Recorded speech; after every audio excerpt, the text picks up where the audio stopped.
Hi అండి, welcome to Swapna recipe. ఈరోజు మన వంట simple and tasty Sankranti special sweet కజ్జికాయలు. కజ్జికాయలు మా ఇంట్లో మేము ఎలా ప్రిపేర్ చేసుకుంటామో పద్ధతి, తయారీ విధానం అయితే చెప్తాను. చాలా సింపుల్గా తయారు చేసుకోవచ్చు. కజ్జికాయలకి కావాల్సిన పదార్థాలు ఇక్కడైతే మనం 1 కేజీ చక్కెర అయితే తీసుకున్నాము, 1 బౌల్ కొలత పెట్టుకున్నాము. అదే బౌల్కి ఉప్మా రవ్వ అయితే తీసుకున్నాము, 1/2 కేజీ ఎండు కొబ్బరి అయితే తీసుకున్నాము. ఇదిగోండి, ఇక్కడైతే మనం ఒక 20 ఇలాచీ అయితే తీసుకున్నాము. మొదట ఈ ఇలాచీ డ్రై రోస్ట్ చేసుకుందాము. ఇలా డ్రై రోస్ట్ చేసుకోవడం వల్ల మిక్సీలో వేసినప్పుడు ఫైన్గా పౌడర్ అయితే అవుతుంది ఇలాచీ. ఈ విధంగా కాసేపు అయితే డ్రై రోస్ట్ చేసుకొని పక్కన తీసిపెట్టి బాగా చల్లారనివ్వాలి యాలక్కాయల్ని. ఇప్పుడు మనం తీసుకున్న ఉప్మా రవ్వని దోరగా అయితే వేయించుకోవాలి. చిన్న మంట పెట్టుకుని ఉప్మా రవ్వని దోరగా అయితే వేయించుకోవాలి. ఈ విధంగా అయితే దోరగా వేయించుకోవాలన్నమాట, చిన్న మంట పెట్టుకుని. చాలా సింపుల్గా తయారు చేసుకోవచ్చు కజ్జికాయలు. కజ్జికాయలు తయారు చేసేటప్పుడు ఇద్దరు కానుంటే చాలా సింపుల్గా తయారు చేసుకోవచ్చు. దోరగా వేయించి ఈ ఉప్మా రవ్వ కూడా వేరొక మిక్సింగ్ బౌల్లో అయితే తీసి పెట్టుకోవాలి. ఇప్పుడు మనమైతే ఇక్కడ 1/2 కేజీ జీడిపప్పు తీసుకున్నాము. ఈ జీడిపప్పు కూడా డ్రై రోస్ట్ చేసుకోవాలి కాసేపు చిన్న మంట పెట్టుకుని. ఈ విధంగా దోరగా అయితే వేయించుకోవాలి. ఈ వేగిన జీడిపప్పును కూడా పక్కన తీసిపెట్టి బాగా చల్లారనివ్వాలి. ఇవ్వండి గసాలు. ఈ గసాలు అయితే మనం ఒక 150 గ్రాములు తీసుకున్నాము. ఈ గసాలు కూడా చిన్న మంట పెట్టుకుని దోరగా అయితే వేయించుకోవాలి, మాడిపోకుండా. ఈ మాత్రం వేగితే సరిపోతుంది. ముందుగా మనం వేపి పక్కన ఉంచిన రవ్వలో ఈ వేయించిన గసాలు కూడా వేసుకోవాలి. ఇప్పుడు ఇందులో మనం తీసుకున్న 1 కేజీ చక్కెర ఈ వేడిగా ఉన్న రవ్వ పైన వేసుకోవాలన్నమాట.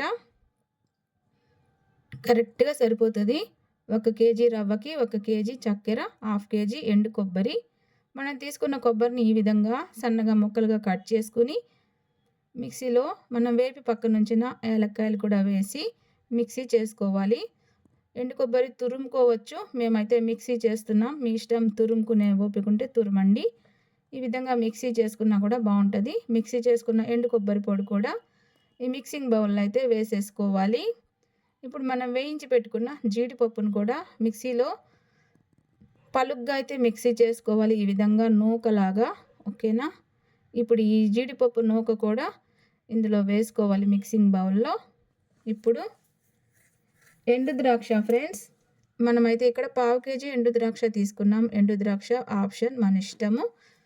ఈ మిశ్రమానికి ఎంత ఎండు ద్రాక్ష కావాలో అంత అయితే వేసుకోవచ్చు, మన ఇష్టం. మేమైతే 1/2 కేజీ ఎండు ద్రాక్ష తీసుకున్నాం. ఈ విధంగా అయితే బాగా మిక్స్ చేసి పెట్టుకోవాలి. ఇప్పుడు మనమైతే 1 కేజీ మైదా తీసుకున్నాము. మనం మామూలుగా పూరీ పిండికి ఎలా కలిపి పెట్టుకుంటామో ఆ విధంగా కొద్దిగా సాల్ట్ అయితే వేసుకొని పూరీ పిండిలాగా కలిపి పెట్టుకోవాలి. టైం ఎక్కువ అవుతుందని నేనైతే చూపించలేదు పిండి కలిపేది. నార్మల్గా మనం చపాతీ ఎలాగా తయారు చేసుకుంటామో అలాగే పల్సగా అయితే ఈ విధంగా అయితే చపాతీలాగా రుద్దుకోవాలి. కొద్దిగా పిండి తీసుకొని ఈ విధంగా చపాతీలాగా అయితే చేసుకోవాలి. చాలా సింపుల్గా తయారు చేసుకోవచ్చు. 2 మెంబర్స్ కానుంటే చాలా ఈజీగా అయితే కజ్జికాయలు చేసుకోవచ్చు. ఈ విధంగా అయితే బాగా పల్సగా చపాతీలాగా చేసుకోవాలి.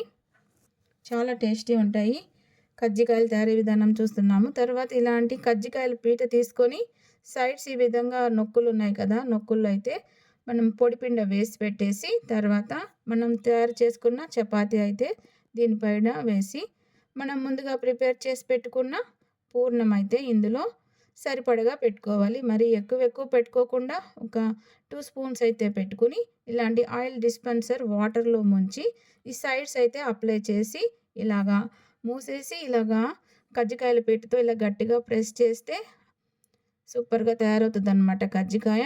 ఇది సైడ్స్ ఉన్నదంతా ఇలాగా ఒక స్పూన్తో తీసేయాలి. ఇదిగోండి కజ్జికాయ చూడండి ఎంత పర్ఫెక్ట్గా తయారైందో. ఇలా చేసుకున్న కజ్జికాయలన్నిటినీ మంట మీడియం ఫ్లేమ్లో పెట్టుకుని బాగా కాగిన ఆయిల్ అయితే వేసుకుని మంచి గోల్డెన్ బ్రౌన్ కలర్ వచ్చే వరకు అయితే వేయించుకోవాలి. హై ఫ్లేమ్ పెట్టుకోకూడదు. ఆయిల్ కాగిన తర్వాత మంట మీడియం ఫ్లేమ్లో పెట్టుకొని ఈ విధంగా అయితే మంచి గోల్డెన్ బ్రౌన్ కలర్ వచ్చే వరకు అయితే వేయించుకుంటే గుమ్మగుమ్మలాడే కజ్జికాయలు అయితే రెడీ అవుతాయి. ఈ కజ్జికాయలు అయితే 20 డేస్ అయితే ఉంటాయి. చాలా టేస్టీ ఉంటాయి కజ్జికాయలు. వీడియో నచ్చితే లైక్ చేసి ఛానల్ అయితే సబ్స్క్రైబ్ చేసుకోండి.